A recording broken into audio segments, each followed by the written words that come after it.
Hey everybody, this is Dream, and today I'm going to be reviewing Chess Knights Viking Lands. Chess Knights is developed by Minimal Games and published by Cubi Interactive. Uh, these, this developer also did the Knights Retreat game that came out in February of this year. And if you're a fan of that game, then probably like this game as well. This game is a little bit different. You still use the knights out of chess to move around the board.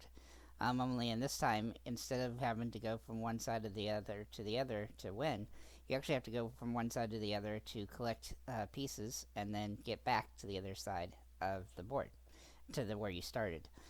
So it's a little bit trickier than the first one, but it's actually interesting because you get multiple pieces and you can utilize them as sacrifices to knock off other pieces on the board that can get you. Because basically all the pieces on the board are going to be there in order to try to attack you if you land in a space where they can make a chess move to take you out. So you can utilize that to your advantage by using other pieces to make that to clear a piece away that's being difficult to get around. And then, as long as you have one piece left, you can maneuver around until you get all the pieces that are in the area across the board back to your starting position. As for the difficulty of the game, it's not extremely difficult. It's actually a little bit easier, I think, than the first game that they put out. But mostly because I think the puzzles are a little simpler in general compared to the first one.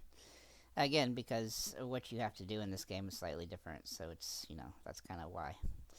As for the campaign itself, it's actually a little bit shorter than the first game. I think the first game had, I don't know, 650 or 60 or some levels. This one has quite a few less. I think it's got about 30 or 40. And while those levels are not too difficult, except for the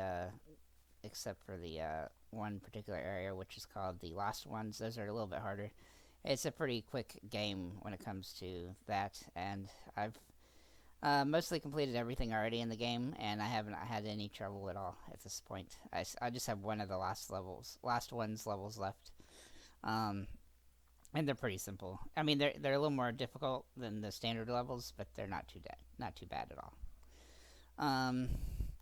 As for the achievements in the game, they are pretty straightforward as well. There's 1,000 gamer score that's with 17 total achievements. And basically, you just need to beat the game, and then you need to beat all the lost ones levels in order to get the 1,000. This isn't going to take you a ton of time. It'll probably take you a couple hours. If somebody produces a guide for it, it would probably take a little bit less. But honestly, I think that you would spend more time watching the guide and then doing it than just figuring it out yourself, because it's just simple enough that you could do that. The game is also $4 on Xbox, which I think is a great price for it. Honestly, if it was $5, I'd be fine. So they actually underpriced this a little bit. This is a fun puzzle game, and I hope they bring more games like this to Xbox, because I like these games. They're different because of using chess moves to do puzzles, and there's definitely a lot of different things they could potentially do with them. So hopefully we'll see more games from them. But overall, I'm going to give this game a 8 out of 10. Just like the last game, I've had a lot of fun playing it. It's a little bit too short. But everything about the game works well. The only thing that I would say that I had a minor inconvenience by is the fact that it seems like when you're turning which direction you want to go, it seems like it's a little inconsistent if you're like holding your left stick whenever you switch items. You could knock it off, but it was easy to sometimes I had to reset the level because but I don't know if that was my fault or if it was the game itself. I couldn't really replicate it on command. It just kind of happened a couple times, and so that would be something to watch out for.